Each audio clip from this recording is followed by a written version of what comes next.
안녕하세요. 저는 현재 대학을 다니고 있는 상큼하고 발랄한 여대생입니다. 지금은 대학에 와서 하고 싶던 공부를 하고 있지만 사실 한때는 대학에 정말 오기 싫었던 때가 있었어요.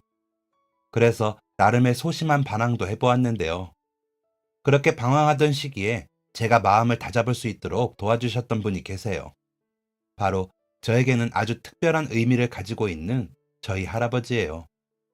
저에게는 부모님 같기도 하고 형제 같기도 하고 가장 친한 단짝 친구도 되어주는 저희 할아버지는 제가 가장 많이 의지하는 본인만큼 여러 가지 에피소드도 정말 많은데요.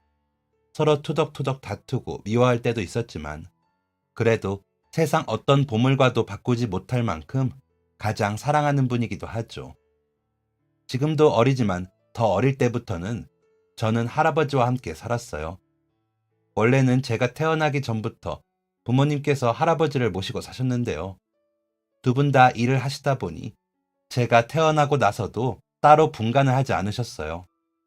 어릴 때 할아버지께서 저를 다 키워주셨다고 해도 과언이 아니죠.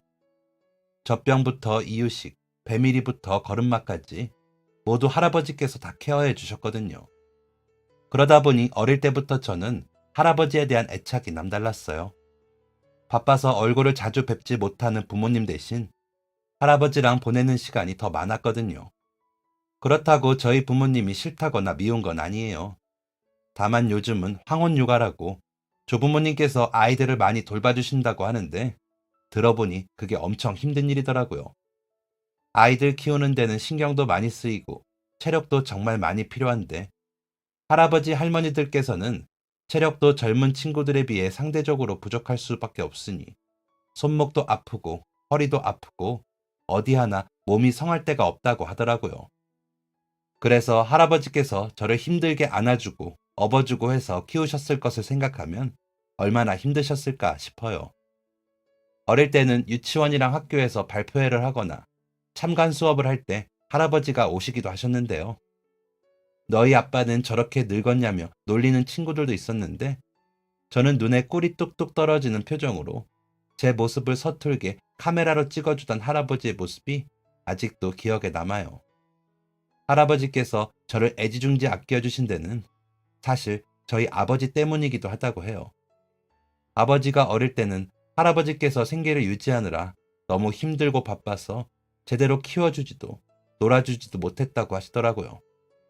아버지께서 우리도 다른 가족들처럼 놀이공원도 가고 여행도 하자고 그렇게 조르는데 맨날 일하느라 바쁘다고 그걸 제대로 들어주지 못했던 게 늘 마음에 걸렸다고 하셨어요. 그래서 지금이라도 저에게 후회 없이 육아의 한풀이라고 해야 할까요? 그때 다하지 못했던 아버지와의 추억들을 저와 함께 만드신 거죠. 할아버지가 거의 제 육아를 도맡아 하셨다 보니 할아버지와 재밌었던 추억도 많은데요. 항상 제가 뭘 하던 아이고 우리 손녀 잘한다 라고 해주시는 할아버지였지만 한 가지 항상 엄하게 하셨던 것이 있어요. 바로 공부였는데요. 공부를 안 해서 혼내셨다기보다 제가 뺀질거리고 농땡이를 피우면서 숙제를 안 하거나 학원을 빠지면 엄청 혼을 내셨어요. 성적이 떨어지거나 못 나왔다고 혼낸 적은 없으시지만 땡땡이를 치다가 걸리면 크게 혼나고는 했죠. 제가 어릴 때는 골목대장이라서 동네 아이들을 우르르 몰고 다니면서 사고를 꽤나 쳤었거든요. 그래서 혼날 때마다 할아버지 밉다고 소리치고 싸우기도 하고 집을 쪼르르 나와서 도망가기도 했는데요.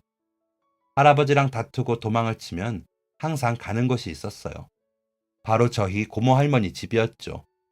고모 할머니는 제가 살던 아파트와 같은 단지에 살고 계셨거든요. 고모 할머니는 아들만 셋인데다가 손주들도 다 남자애들이라서 유독 저를 예뻐하셨는데요. 딸이 귀한 집이다 보니 손녀인 저를 굉장히 예뻐하셔서 저도 어린 나이에 야갔지만 할아버지랑 다투거나 심통이 나서 삐질 때면 항상 고모 할머니에게 이르러 도망을 갔어요. 제가 할아버지 밉다며 쪼르르 달려올 때마다 고모 할머니는 매번 웃으면서 반겨주시고 맛있는 과자랑 음료수를 주시면서 이번에는 또 뭐로 싸웠는데?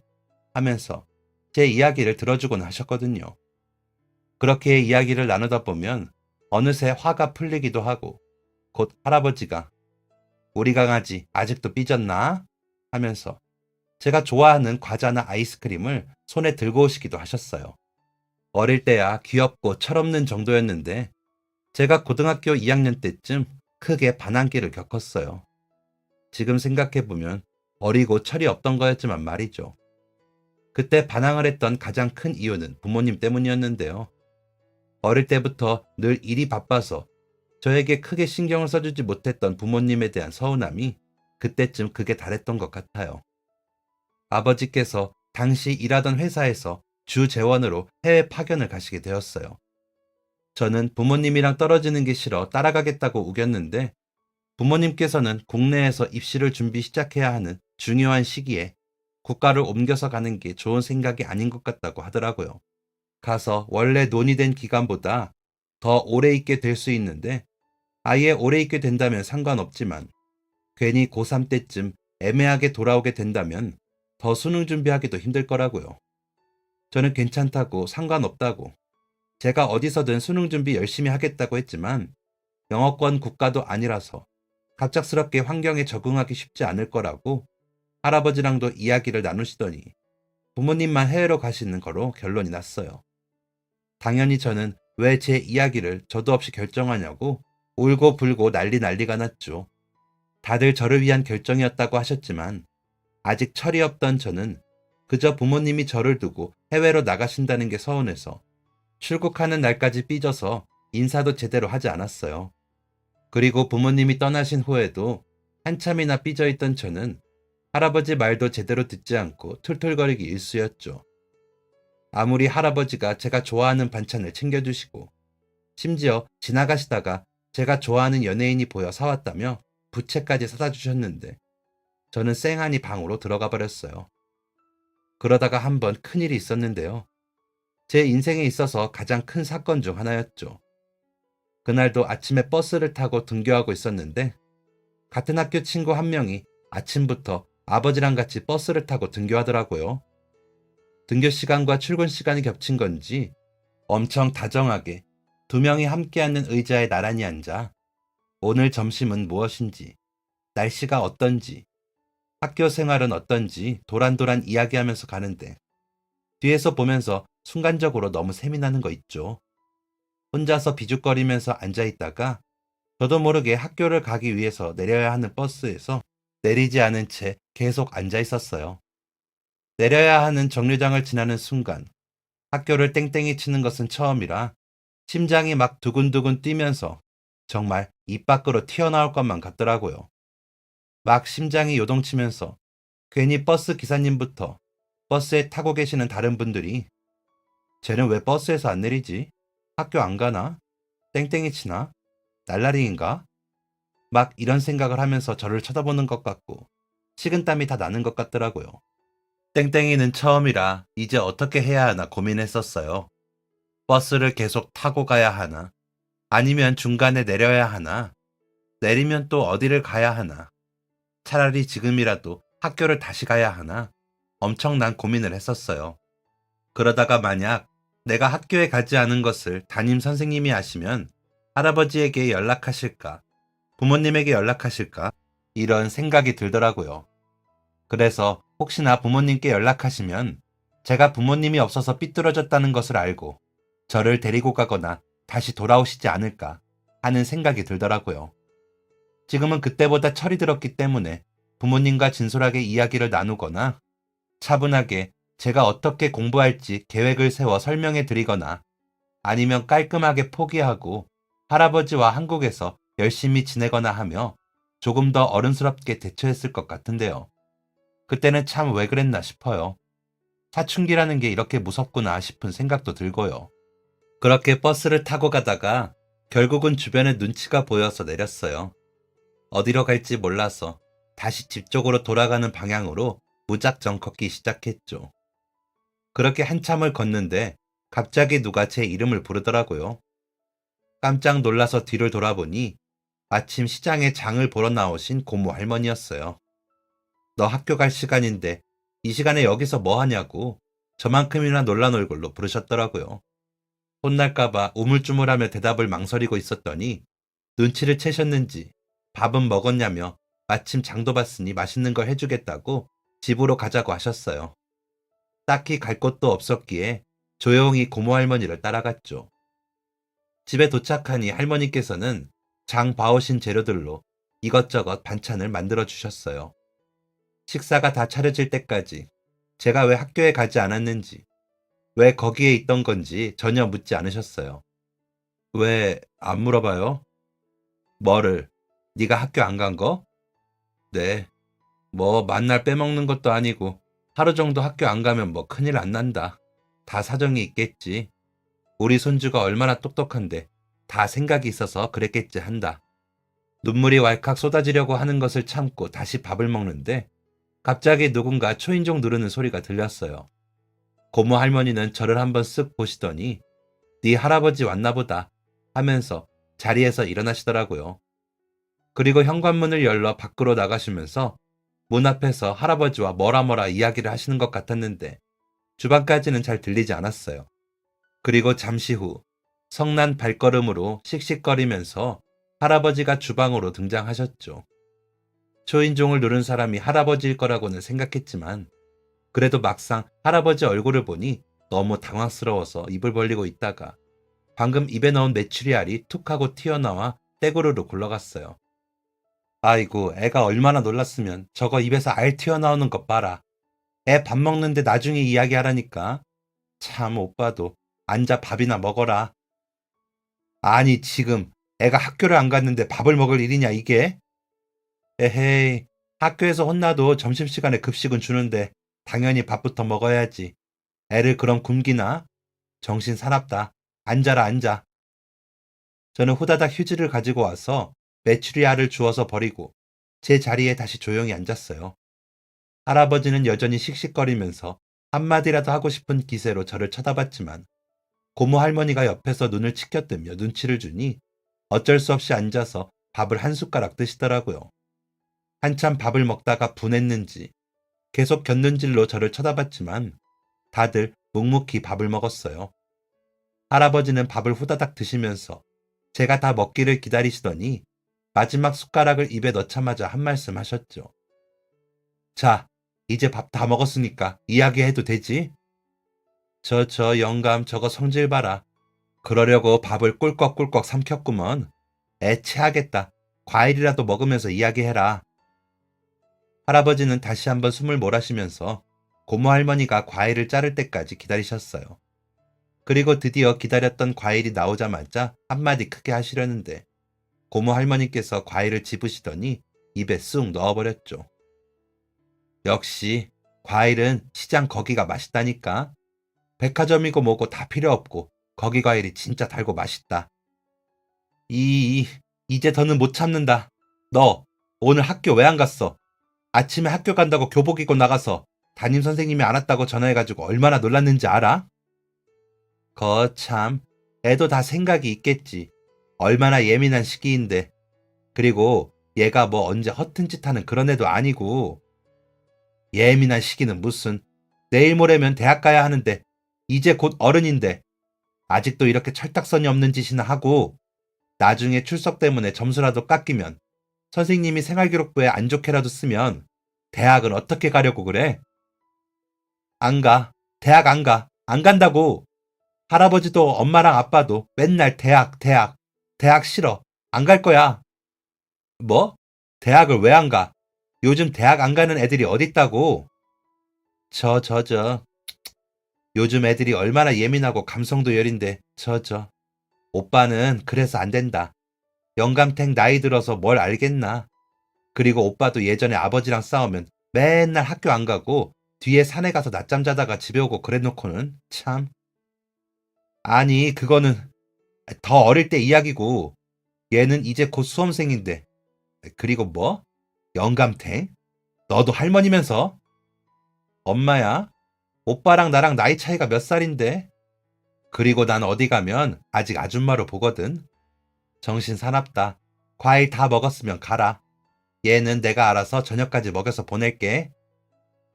고모 할머니가 일어나 등을 떠밀면서 내보내자 할아버지는 아직 분한 듯 씩씩거리며 제 얼굴을 뚫어져라 보더니 마지못해 집을 나섰어요. 그리고 다시 돌아온 고모 할머니는 자리에 앉더니 한숨을 푹 쉬셨죠. 네 할아버지가 너 걱정해서 그래. 너도 그건 알지? 네 아버지보다 할아버지는 너를 최고로 친다. 요즘 세상도 흉흉한데 갑자기 학교에서 안 왔다고 하면 얼마나 많은 생각을 했겠어. 놀라고 걱정해서 그런다. 죄송해요, 고모 할머니. 그럴 것 없다. 살면서 사람이 땡땡이도 쳐보고 하는 거지. 그리고 네 할아버지가 너 대학 가는데 문제 생길까 봐 그래. 네 할아버지 뭐 다른 건 욕심 없어도 대학 가는 건 중요하게 생각하거든. 맞아요. 할아버지 진짜 대학 이야기 엄청 많이 해요. 그럴 거면 할아버지가 대학 가지. 맞다. 근데 네 할아버지도 그러고 싶을 거야. 고모 할머니는 제가 그동안 몰랐던 할아버지의 옛날 이야기를 해주셨어요. 할아버지와 고모 할머니는 나이 차이가 꽤 나시는데, 그래서 어릴 때 부모님처럼 할아버지가 돌봐주셨다고 해요. 고모 할머니를 낳고 얼마 지나지 않아 몸이 약했던 어머니가 돌아가시고 일 때문에 늘 바빴던 아버지 대신 할아버지가 부모님 역할을 해주신 거죠. 한창 친구들과 뛰어놀고 싶을 나이에 동네 친구들이 나와서 놀자고 불러도 맨날 동생 밥 먹이고 기저귀 갈아주고 정말 업어가며 키웠다고 하시더라고요. 그러다 보니 고모 할머니에 대한 애정도 남달랐는데 동네에서도 아주 유명한 동생 바보였다고 했어요. 초등학생 때까지는 그냥 철없는 어린이였지만 중학교에 들어가면서 할아버지는 무엇인가 달라졌다고 하셨어요. 우연히 시내의 서울에서 대학을 졸업했다는 어느 집 아들이 놀러 왔는데 그 모습이 무척이나 멋있어 보였나 봐요. 그 후로 할아버지는 자신도 열심히 공부해서 좋은 대학에 가고 싶다고 하셨다고 해요. 그래서 그전에는 동네에서 맨날 물장구나 치는 철없던 꼬마가 갑자기 눈에 불을 켜고 공부하기 시작했어요. 집안 형편이 워낙 좋지 않다 보니 대학에 가려면 등록금을 받는 방법밖에 없었고, 그래서 더더욱 이를 악물고 공부하기 시작했다고 해요. 고모 할머니도 할아버지가 저러다 며칠 안 가 포기하겠지 했는데 고등학교에 들어가서는 전교 1등을 할 정도로 성적이 엄청나게 올랐다고 하더라고요. 심지어 그 와중에 학교 다니면서 돈 든다며 아침 저녁으로 1시간 거리의 학교를 걸어 다니면서 차비를 아끼고 시내에 있는 구두가게에서 잔심부름을 하면서 돈을 벌었다고 했어요. 고등학교 시절 내내 단 1분 1초도 책이 손에서 떨어지는 것을 본 적이 없다고 하더라고요. 사람이 꿈과 목표가 생기면 저렇게까지 독해질 수 있구나 라는 것을 할아버지를 통해서 알게 되었다고 해요. 주변에서 다들 지독하다고 이야기할 정도로 할아버지는 공부에 진심이셨죠. 하지만 아쉽게도 원하던 대학교에 합격은 했지만 장학금은 받지 못했어요. 어떻게든 학교에 다녀볼까 생각하기도 했지만 아버지께서 돌아가시면서 자신의 꿈에 욕심을 낼 수 없게 된 거죠. 당장 공부보다는 일을 해야만 했는데 마침 아는 친척분께서 다른 지역에 일자리를 소개해 주셨고 할머니는 이웃에 살고 계시던 친척분 집에 맡겨졌어요.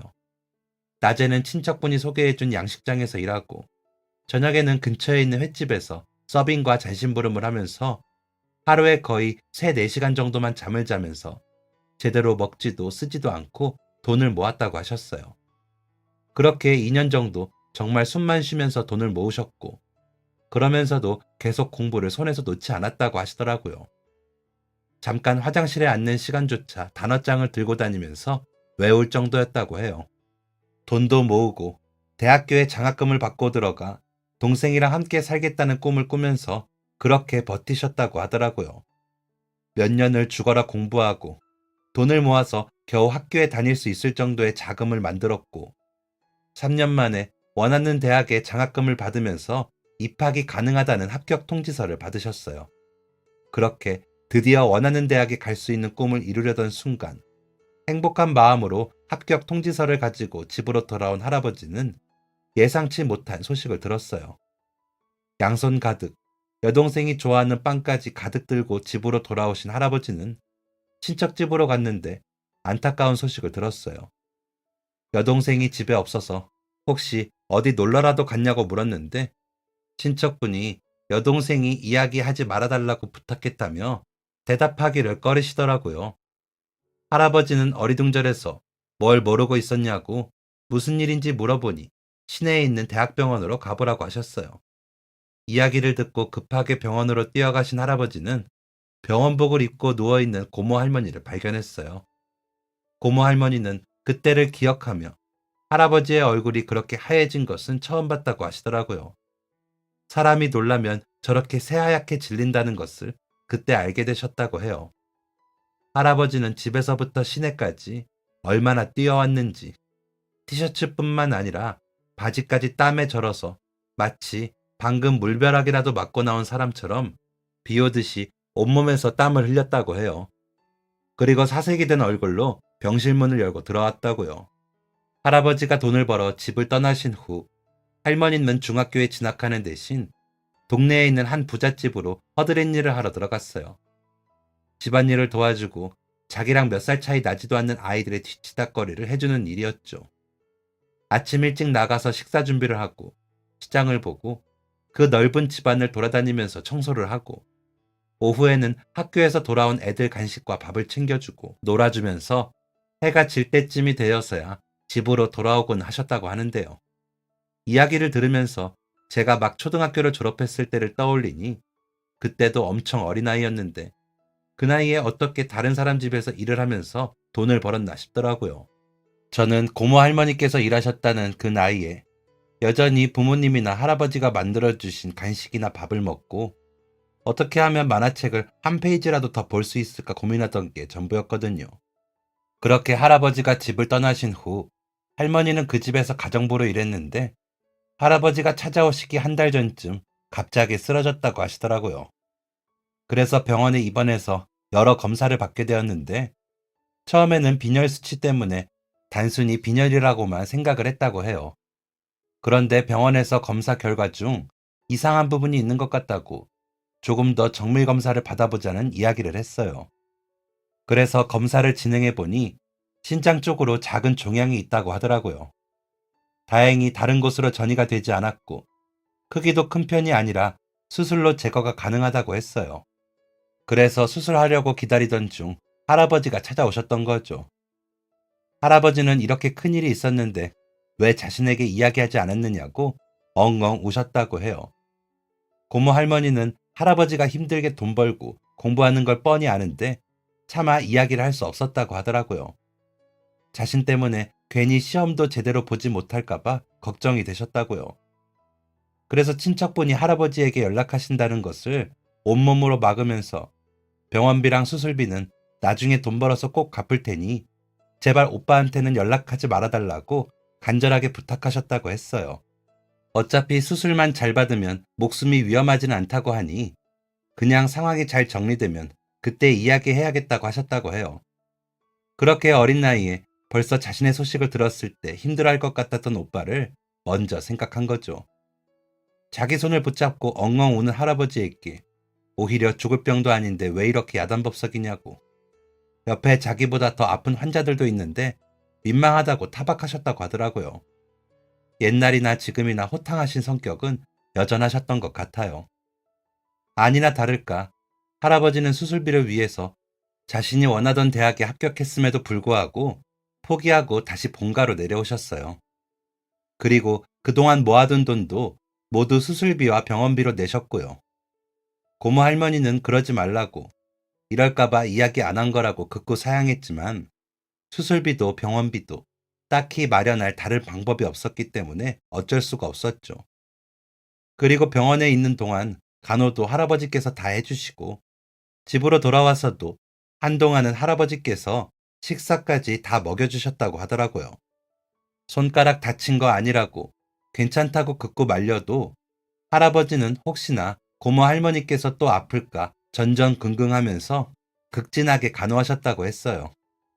사실 그때 할아버지께서 자신의 꿈까지 포기하며 자신을 위해 해주시던 게 정말 고마우면서도 또 너무 마음이 아프기도 하고 한동안은 미안한 마음이 너무 커서 오빠를 볼 때마다 마음이 너무 불편하셨다고 하더라고요. 그래서 그 후에도 늘 오빠에 대한 미안한 마음과 안쓰러운 마음이 남아 있었어요. 그래서 어떻게든 오빠가 공부를 다시 시작했으면 좋겠기에 노력했지만 당장의 현실이 더 힘들다 보니 도저히 그럴 틈이 없었다고 하더라고요. 먹고 살려고 일을 시작하다 보니 하루하루 시간이 빨리 갔고 어느새 사랑하는 사람을 만나 결혼하게 되었고 정신없이 시간이 흘러 어느새 한 가정의 가장이 되어 대학이라는 꿈보다는 가족을 행복하게 만들기 위해 현실에 충실할 수밖에 없었어요. 어디서든 열심히 일하던 할아버지는 개인 사업을 하고 있던 할머니를 만났어요. 그 회사에서 일을 시작하면서 나중에는 회사를 물려받게 되었는데요. 할아버지는 뭐든 열심히 하시는 분이었고 악착 같은 면모가 있는 분이었다 보니 회사를 엄청나게 성장시킬 수 있었어요. 덕분에 회사도 잘 되고 할아버지도 생활이 훨씬 넉넉해졌죠. 하지만 회사를 운영하면서도 대학에 대한 생각은 늘 할아버지를 따라다녔어요. 영업을 하거나 사람들을 만날 때 가끔 대학 이야기가 나왔다고 하더라고요. 회사가 작았을 때는 더더욱 어디를 가면 괜히 대학을 나온 사람들이 허세를 부리면서 할아버지를 무시하기도 했었다고 하더라고요. 그래서 사업이 성장하면서도 할아버지는 늘 대학에 가지 못한 것에 대해서 아쉬운 마음이 남았다고 했어요. 그리고 그렇게 힘들게 열심히 번 돈으로 할아버지는 자신의 가정뿐 아니라 고모할머니 뒷바라지도 계속 하셨어요. 그리고 나중에 고모할머니께서 결혼할 때 그 비용까지 다 내주셨다고 하더라고요. 할아버지도 역시 그랬겠지만 고모할머니 역시도 늘 할아버지가 대학을 진학하지 못한 게 가슴속에 한이자 염원으로 남았다고 했어요. 이야기를 들어보니 다른 부분에서는 별로 잔소리하지 않으시는 할아버지께서 왜 맨날 대학 가야 한다는 이야기를 입에 달고 사셨을지 알겠더라고요. 이름 있는 대학에 장학금까지 받을 성적을 받았는데 대학에 들어가지 못했다는 이유로 그동안 무시받으셨을 걸 생각하니 얼마나 마음도 답답했을까 하는 생각이 들었어요. 성적표를 들고 다닐 수도 없고 아주 똑똑한데 고작 대학 하나 나오지 않았다고 무시당하면서 얼마나 억울하고 서러웠을까 싶더라고요. 사실 대학에 진학한 것보다 사랑하는 여동생을 위해서 자신의 꿈을 포기하고 돈을 버신 게 더 대단한 건데 말이죠. 그 이야기를 듣고 나니 아까 할아버지에게 막 화를 내고 소리쳤던 게 더 죄송하게 느껴졌어요. 그리고 그렇게 힘들게 성공하셔서 아버지도 키워주시고 심지어 뒤늦게 손주 육아까지 다 떠안고 계시는데 평생을 다른 사람을 위해서만 희생하셨던 할아버지를 생각하니 그동안 제가 떼쓰고 생떼 부린 것도 죄송하다는 생각이 들더라고요. 집 가는 길, 저는 평소 할아버지가 좋아하시는 빵집에 가서 단팥빵과 크림빵을 샀어요. 그거라도 들고 들어가야 조금 덜 죄송할 것 같더라고요. 그리고 집으로 돌아가자마자 할아버지에게 사온 빵을 내밀었어요. 뭐, 이거 뭐, 거기서 사온 거야? 할아버지는 제가 빵을 사온 것을 보고 화가 살짝 풀리신 듯 약간 퉁명스러운 목소리로 빵을 받으시면서 이야기하시더라고요. 저는 할아버지를 꼭 안아드리면서 죄송하다고 이야기했어요. 그랬더니 역시 손녀 바보인 할아버지는 화가 완전히 사르르 풀리시더라고요.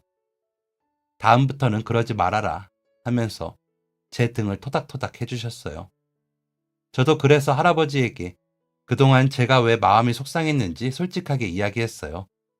그리고 자꾸 주변에서 대학 이야기를 하면서 대학 때문에도 부모님이 저를 데리고 가지 않았다고 느껴져서 대학에 가기 싫다고 생각했었다는 이야기도 했어요.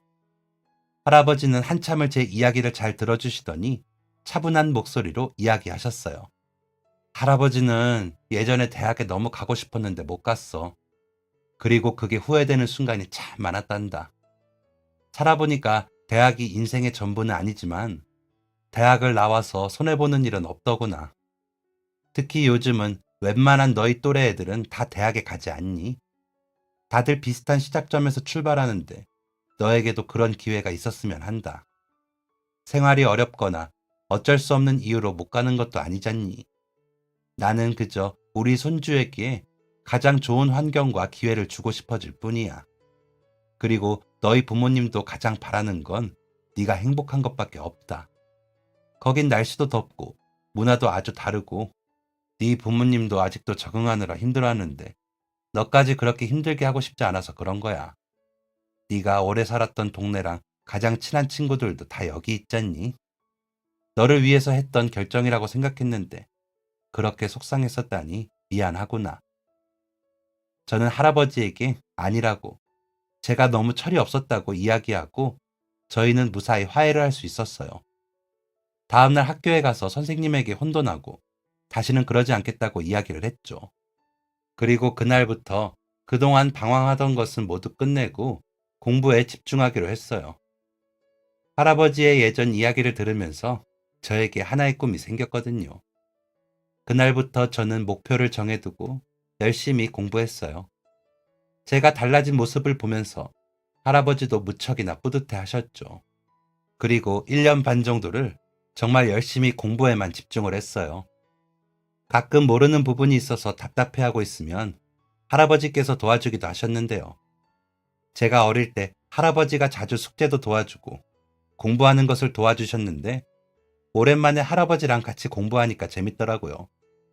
서로 문제를 풀어보다가 그래도 막히는 부분이 있으면 할아버지와 함께 해설을 보면서 이해해보기도 하고 뭔가 힘들고 어렵게만 느껴지던 공부도 할아버지랑 같이 하니까 더 재밌는 느낌이었어요. 그리고 함께 공부하면서 할아버지도 즐거워하시는 게 너무 잘 느껴졌죠. 그래서 가끔은 일부러 아는 문제인데도 할아버지한테 모르겠다고 설명해달라고 하기도 했어요. 그렇게 가장 좋은 과외 선생님까지 함께 공부를 시작한 덕분인지 그동안 정책이었던 성적도 쭉쭉 올라갔어요. 이 소식을 듣고 부모님도 엄청나게 기뻐하시더라고요. 그리고 또 변화가 있다면 제가 많이 속상했었다는 것을 할아버지가 부모님에게 이야기하셨나 봐요. 그 후로 부모님이 하루에 한 번 이상 꼭 전화도 하고 주말 저녁에는 꼭 화상통화로 안부 인사도 물어주고 이야기도 나눠주시더라고요. 그래서 어느 때보다 가장 멀리 떨어져 있었지만 이상하게 마음만은 예전보다 훨씬 가까워진 것 같았어요. 이야기를 나누다 보니 부모님도 저를 얼마나 생각하고 걱정하시는지 잘 알 수 있었고 또 얼마나 저를 많이 사랑하는지도 느낄 수 있었어요. 열심히 공부하고 드디어 수능날 제가 얼마나 잘 준비했는지를 확인할 수 있었어요. 이상하게 수능날만 되면 춥다는 말처럼 정말 아침부터 너무 시리고 춥더라고요. 하지만 아침부터 도시락을 준비해 주시는 할아버지와 제가 수능 본다고 바쁜 일정 사이에서 급하게 귀국해서 응원해 주신 부모님까지 있어서 한겨울에도 제 마음은 따뜻하기만 했어요. 시험을 마치고 나오는데 시험 문제가 굉장히 어려웠지만 그래도 좋은 결과가 나오기를 간절히 바랐어요. 시험 끝나고 다음날 제발 성적이 잘 나왔으면 하는 마음으로 할아버지와 함께 근처 산을 올라서 쌓인 돌무덤 위에 제 돌을 하나 얹으며 소원도 빌었죠. 오랜만에 부모님이랑 같이 밥도 먹고 가까운 곳으로 캠핑도 다녀왔어요. 날씨가 추워서 캠핑하는 내내 이빨이 부딪힐 정도로 덜덜 떨렸지만 그래도 너무 재밌고 즐거운 추억이었죠. 수능 점수가 발표되고 나서 원하는 대학에 원서를 접수했어요. 합격 발표까지 기다리는 동안 정말 심장이 매일 두근두근 하더라고요. 내가 무엇인가를 이렇게 간절히 바랐던 적이 있었나 싶어질 정도로 너무나 간절하고 초조했던 날들이었어요. 그리고 드디어 합격 발표일. 할아버지랑 심장이 떨리는 것을 붙잡고 합격 확인을 딱 했는데 불합격이라는 표시가 뜨더라고요. 그동안 너무 열심히 하고 점수도 안정적이라 분명 합격이라는 생각을 했는데 너무 서러워서 눈물이 막 났어요. 너무 속상해서 울고 있는데 할아버지께서 괜찮다고 다음 발표도 기다려보자고 하셨죠. 저는 그래도 제가 가장 가고 싶었던 곳이라서 너무 아쉽더라고요. 하지만 뭐 어쩌겠어요. 저보다 더 열심히 했던 친구들이 있었기 때문에 내 노력이 부족했구나 인정할 수밖에 없었죠. 하지만 얼마 후 다시 기쁜 소식이 들려왔어요. 추가 합격 발표였는데요. 제 앞에 대기자가 합격을 받은 후 포기한 덕분에 제가 붙었다고 하더라고요. 저는 너무 기뻐서 정말 그 자리에서 방방 뛰면서 좋아했어요. 할아버지도 그 소식을 듣더니 허리 아픈 것도 잊으시고 같이 뛰시더라고요. 그리고 그날은 고모 할머니네 식구들까지 정말 온 가족이 모여서 고깃집에서 맛있는 고기를 잔뜩 먹었어요. 한참 맛있게 식사를 마칠 때쯤 고모 할머니께서 한 말씀 하시더라고요. 아니 오빠, 근데 이번에 수능 준비하면서 같이 엄청나게 공부했다며? 채원이 말로는 아직 실력이 녹슬지 않았다던데. 이번에 우리 조카도 고3 올라가는데 이참에 같이 공부 좀 해보면 어때? 심심하면 수능이라도 다시 봐보던가. 어차피 수험생 그거 하면 할인되는 것도 엄청 많이 해준다면서 재미삼아라도 한번 도전해봐. 할아버지는 이 나이에 무슨 수능 공부냐면서 말도 안 되는 소리라고 하셨어요. 그런데 저희 부모님도 그렇고 주변에서 다들 아버지 예전에 공부도 잘하셨었다는데 한번 해보시면 어떠냐고 권유를 했죠. 어차피 수능 접수하는 건 어렵지 않으니까 신청해서 한 번쯤 해보시라고. 재밌는 경험이 될 것 같다고 하면서요. 할아버지는 처음에 손사래를 치면서 농담으로 받아들이셨지만 주변에서 다들 한마디씩 거드니 약간 그럴까 하고 생각하시는 눈치였어요. 그리고 저도 어차피 제가 수능 공부하면서 모았던 책이나 문제집 중에 완전 새 책도 있어서 그냥 버리긴 아까웠는데 잘 됐다고 할아버지 진짜 공부 한번 해보시라고 부추겼죠. 할아버지는 며칠간 정말 진지하게 고민하셨어요. 그러면서 혹시 수능 접수는 어떻게 해야 하는지 물어보시더라고요. 저는 학교 선생님에게도 물어보고 인터넷에도 검색해서 방법을 알아왔는데요. 할아버지께서 공부하기로 마음을 먹으셨는지 고모 할머니 댁으로 책을 들고 다니시더라고요. 이제 막 수험생이 된 친척 동생과 공부를 시작하셨다고 하는데 같이 앉아서 공부도 하고 인터넷 강의도 같이 듣는다고 하셨어요. 저는 수능 끝나고 나서부터 아르바이트를 시작했는데요. 이제 저도 성인이 되니까 제 용돈은 제가 벌어서 써야겠다 싶더라고요. 그리고 한 달 동안 열심히 아르바이트 한 돈으로 제일 먼저 할아버지의 책상을 사드렸어요. 그동안 제대로 공부하시는 책상이 없어서 제가 없을 때 제 책상을 빌려서 하시거나 식탁이나 거실 테이블에서 공부하거나 하셨거든요. 그러다 보니 허리랑 목도 아프실 것 같고 집중해서 공부하기 힘드실 것 같았어요. 그래서 그동안 모아둔 용돈이랑 아르바이트 비용을 보태서 할아버지 방에 놓을 수 있는 책상과 의자를 사드렸죠. 책상과 의자까지 할아버지 방에 들어오니 이제 진짜 공부를 시작하시는구나 하고 더 와닿기도 했는데요. 그런 마음은 할아버지도 같으셨는지 여기서 공부하면 너무 잘 될 것 같다면서 엄청 설레하셨어요. 지나다니면서 보니 늦은 시간까지 할아버지는 공부를 하느라 여념이 없으시더라고요. 정말 눈이 반짝거리면서 공부하시는데 밤늦게까지 지치고 힘드시지도 않은지 엄청나게 집중해서 공부를 하셨어요. 웬만한 수험생들보다 더 열심히 하시는구나 싶었죠. 그리고 1년 동안 고모 할머니 댁 손주랑 같이 정말 열심히 수능 준비를 하셨어요. 문제집도 한쪽에 가득 쌓일 정도로 열심히 푸시고 EBS부터 온라인 강의까지 수업도 열심히 들으셨어요. 제가 수능을 준비할 때부터 같이 공부를 하셨으니까 거의 2년을 수험 준비를 하신 셈이었는데요. 그래서인지 모의고사 시험지를 구해서 테스트 해봤는데 성적이 엄청나게 잘 나왔더라고요. 할아버지는 그동안 어릴 때부터 제가 공부하는 것을 옆에서 보면서 같이 봐주셨던 게 은근히 꾸준히 공부를 놓지 않았던 거라 도움이 되었던 것 같다고 하셨어요. 그리고 드디어 2년 가까이 준비했던 수능날이 되었는데요. 그동안 갈고 닦은 실력을 아낌없이 보여줄 기회였죠. 그리고 수능날 도시락은 특별히 제가 준비했어요. 할아버지 수능 때 도시락을 싸드리고 싶어서 몇 주 전부터 인터넷을 보면서 저도 열심히 공부했거든요. 몇 번 연습도 해보고 고모 할머니께 부탁해서 요리하는 법도 전수하였어요. 연습 삼아서 몇 번 만들어 봤는데 다행히도 고모 할머니께서 먼저 드셔보시더니 엄청 맛있다고 하시더라고요. 그래서 할아버지 수능 전날부터 장도 보고 재료 준비도 다 해두었죠. 그리고 수능 날에는 새벽부터 일어나서 열심히 요리하고 보온 도시락에 따뜻하게 넣고 나니 기분도 엄청 좋고 뿌듯하더라고요. 할아버지도 긴장하셨는지 아침 일찍 일어나셔서 시험장에 갈 준비를 하는데 제가 준비한 도시락을 보시더니 엄청 감동한 표정이셨어요.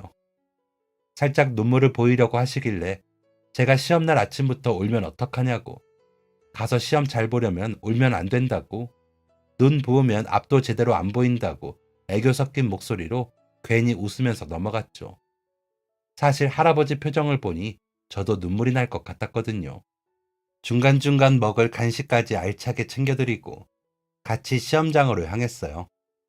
제가 시험 볼 때 할아버지도 이런 마음이었겠구나 싶더라고요. 시험장에 들어서시는 뒷모습을 보는데 가슴이 찡하기도 하고 심장이 쿵쾅거리기도 했어요. 그리고 그 앞에서 두 손을 모아서 간절히 기도하는데 보니까 주변에 수많은 사람이 이미 닫힌 시험장 앞에서 간절하게 소원을 빌고 있더라고요. 저는 수험장에 들어가느라 몰랐는데 다들 이렇게 간절하고 초조한 마음으로 이 앞에서 기다리면서 소원을 빌고 있었다고 하는 것도 새삼 알게 되었어요. 뉴스로만 봤던 모습인데 직접 눈으로 보면서 저도 같은 마음으로 기도하고 있으니 뭔가 신기하기도 하더라고요. 그리고 시험을 보고 나왔는데 할아버지는 엄청나게 방긋 웃으면서 나오셨어요. 생각보다 어렵지 않았다고, 예전에 명문대 합격 실력 녹슬지 않은 것 같다면서 엄청 뿌듯하게 이야기하시더라고요. 그리고 얼마 후 성적이 발표되었는데 정말 등급이 잘 나와서 깜짝 놀랐어요. 같이 준비했던 고모 할머니 댁 손주보다도 훨씬 성적이 잘 나왔더라고요.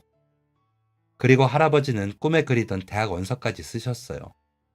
이번에 합격하면 진짜 대학에 다니는 거라고, 대학생이라고 설레면서 함께 합격 발표를 기다렸죠. 처음에는 수능 본 것만으로도 만족한다고 하셨는데 이번에도 고모 할머니와 저희 부모님이 합세해서 이제 돈 걱정도 없고 걷어야 할 자식들이 있는 것도 아닌데 이왕 수능 본 거 대학까지 넣어보자고 설득하셨어요. 꿈에 그리던 대학 생활 조금 많이 늦기는 했지만 지금이라도 해보시라고 말이죠. 그래서 어떻게 되었냐고요? 할아버지는 드디어 오랜 평생을 꿈꾸던 대학생이 되었어요. 수능 점수가 워낙 잘 나와서 저처럼 추가 합격을 기다릴 필요도 없이 바로 합격하셨거든요. 그것도 제가 다니는 대학교에 말이죠. 비록 전공은 다르기는 하지만 저희는 같은 대학교 동문이 되었어요. 심지어 제 후배였죠. 처음에 할아버지가 입학식에 오시면서 정말 큰 화제가 되었는데요. 저희 할아버지라고 이야기하니 저희 과 친구들도 다들 할아버지 진짜 대단하시다고 너무 멋지다면서 신기해 하더라고요. 요즘 말로는 인싸라고 하는데 할아버지는 입학식 날부터 주변에서 다들 신기해하면서 완전 인싸가 되었어요. 우리 학교에서 가장 핫한 신입생이었죠.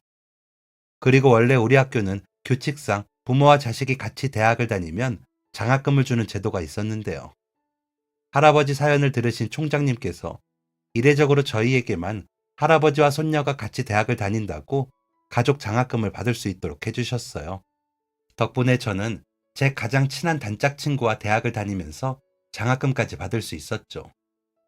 대학에 입학하고 나서도 할아버지는 과제도 공부도 열심히 하고 있는데요.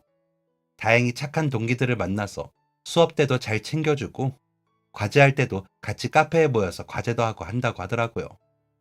제대로 대학생 라이프를 누리고 계시는데 저도 같은 학교에 다니다 보니 공강 시간이 맞거나 식사 시간에는 꼭 할아버지랑 만나요.